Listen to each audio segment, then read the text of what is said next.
பஞ்சரப்பெட்டு. இன்னைக்கு நான் பண்ற ரெசிபி இனிப்பு காராமணி காரடை.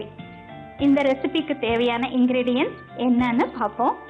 காராமணி, வெல்லம், உப்பு, பச்சரிசி மாவு, தேங்காய், ஏலப்பொடி. காராமணி நீங்க பொரியல் பண்ணி சாப்பிட்ருப்பீங்க, இல்லை குழம்புல நம்ம போடுவோம், அந்த மாதிரி சாப்பிட்ருப்போம். பட் இது இனிப்போட சேர்ந்து நான் பண்ண போறேன். ஸோ இனிப்பு காராமணி காரடை இது எப்படி பண்ணணுன்றது நான் உங்களுக்கு செஞ்சு காட்டுறேன். ஃபர்ஸ்ட் இந்த காராமணியை 6 மணி நேரம் ஊற வச்சுட்டு அதை நல்லா வேக வச்சு எடுத்துக்கணும். குழையாம வேக வைக்கணும். இப்போ இந்த பச்சரிசி மாவை நம்ம வறுத்து வச்சுக்கணும். அடுப்பை பற்ற வச்சுக்கலாம்.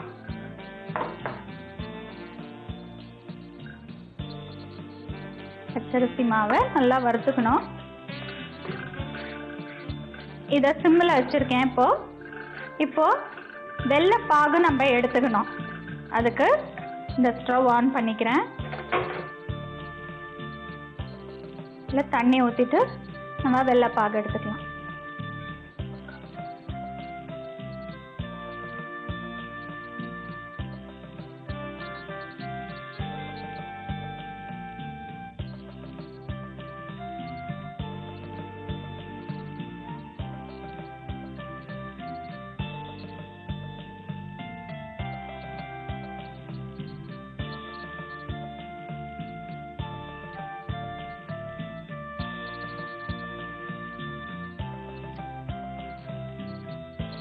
இது ஒரு டிஃப்ரெண்ட்டான இனிப்புங்க, நல்லா இருக்கும். பச்சரிசி மாவு ரெடி ஆயிடுச்சு. ஸ்டவ் ஆஃப் பண்ணிட்டு இதை இந்த பவுலில் போட்டுக்கலாம்.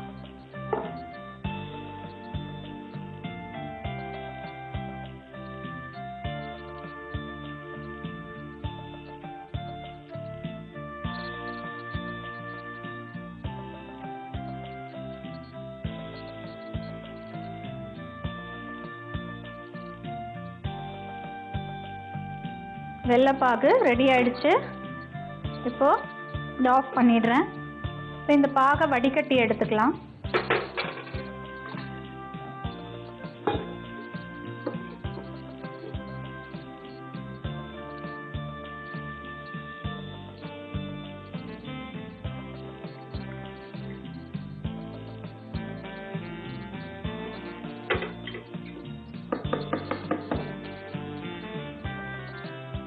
இந்த பாகு ரெடி ஆயிடுச்சுங்க.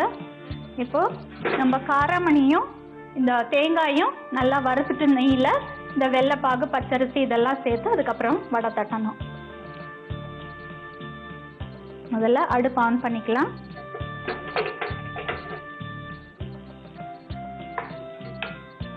வாணலி சூடாகணும். இப்போ நெய் ஊற்றலாம். இனிப்புன்றதுனால நெய் நம்ம எவ்வளோ வேணால் ஊற்றலாம். அதுவும் குட்டீஸ்க்கு நெய்னா ரொம்ப பிடிக்கும். அதனால நெய் நம்ம நல்லா ஊற்றிக்கலாம். நெய் நல்லா சூடானதும் இந்த காராமணியும் தேங்காய் துருவலையும் நல்லா வதக்கணும். ஏற்கனவே 6 மணி நேரம் ஊற வச்சுட்டு நம்ம வேக வச்சுட்டு எடுத்துருது. கொஞ்சோண்டு போடுறேன்.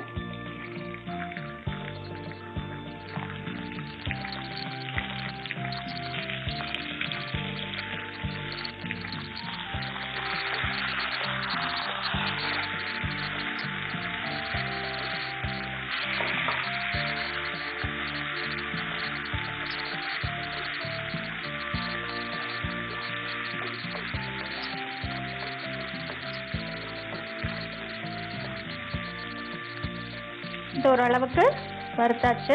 இப்போ இந்த பச்சரிசி மாவு வறுத்தது இல்லைங்களா, அதை இதில் போடுறேன்.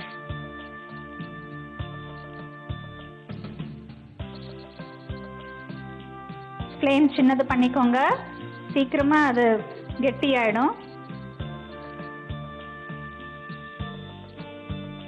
நல்லா கிளறணும். கொஞ்சம் போட்டுக்கலாம்.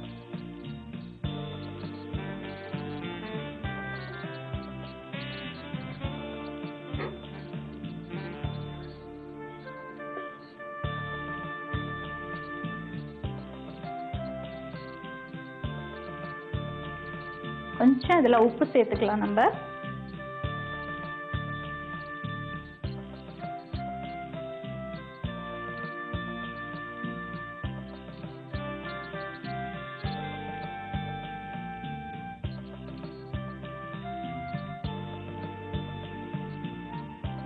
இப்போ இந்த வடிச்சு வச்சிருக்கோம் இல்லைங்களா வெள்ளைப்பாகு, இதில் போட்டுக்கலாம்.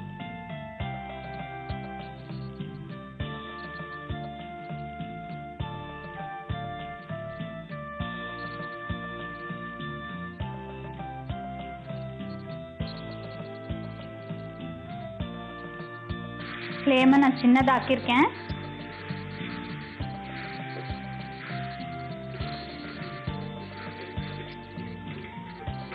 எப்படியே கெட்டியாயிடுச்சு பாருங்க. நான் ஃப்ளேமை சின்னதாக்கிட்டே செய்யணும். நெய் கொஞ்சம் நம்ம ஊற்றிக்கலாம்.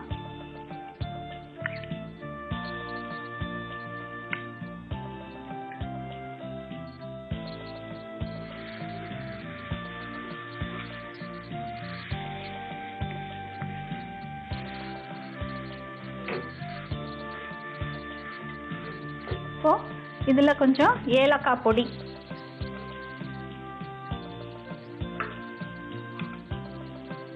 நம்ம ஃப்ளேவருக்காக போடுறதுனால நம்ம எவ்வளோ தேவையோ அவ்வளோ போட்டுக்கலாம்.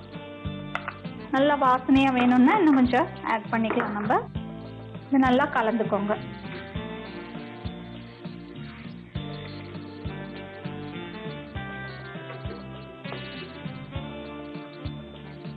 இப்போ எல்லாம் வந்துருச்சுங்க, சேர்ந்து கலந்து வந்துருச்சு. ஸ்டவ் ஆஃப் பண்ணிடுறேன்.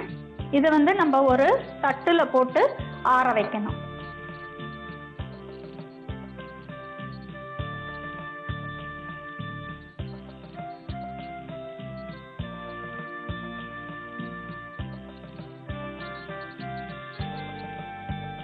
கொஞ்ச நேரம் ஆறுனதுக்கு அப்புறம்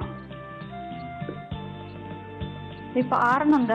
இது ஆறுனதுக்கு அப்புறம் நம்ம வந்து அடையா தட்டி நம்ம வந்து இட்லி குக்கரில் இல்லைன்னா நான்ஸ்டிக் தவாவில் வந்து நம்ம போட்டு எடுக்கணும். இது கொஞ்சம் நேரம் ஆறட்டும். இப்போ இது ஆறிடுச்சுங்க. இதை வந்து நம்ம வடையா தட்டி நான்ஸ்டிக் பேனில் போட்டுக்கலாம். ஃபஸ்ட்டு இந்த ஸ்டவ் ஆன் பண்ணிக்கலாம்.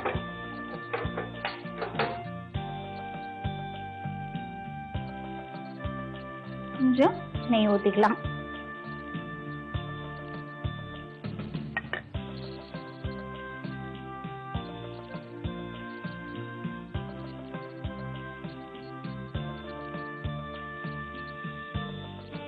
வந்து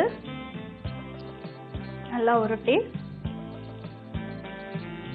இந்த மாதிரி நல்லா தட்டி இல்லை வச்சிடலாம். ஃப்ளேமை கொஞ்சம் சின்னது பண்ணிக்கிறேன்.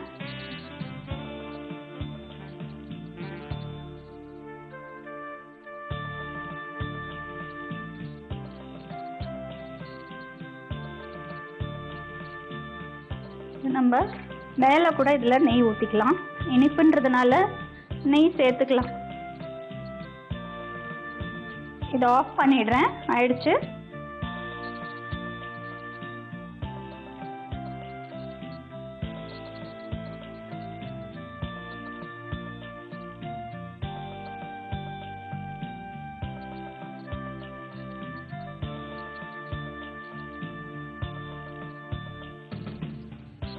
ஸோ இனிப்பு காராமணி காரடை ரெடியாக இருக்குது.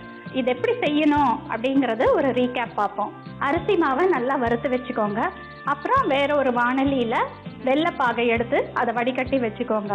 அதுக்கப்புறம் வாணலியில் நெய் ஊற்றிட்டு காராமணியையும் தேங்காவையும் போட்டு நல்லா வறுத்துட்டு, அதுக்கப்புறம் இந்த பச்சரிசி மாவு வறுத்து வச்சுருக்கோம் இல்லையா, அதை போட்டுட்டு உப்பை போட்டு நல்லா கிளறணும். கிளறிட்டதுக்கப்புறம் வெள்ளைப்பாகை போட்டு நல்லா கலந்துட்டு ஏலக்காய் பொடியும் போட்டு நல்லா கலந்து ஒரு தட்டில் ஆற வச்சுட்டு கொஞ்ச நேரம் வைக்கணும்.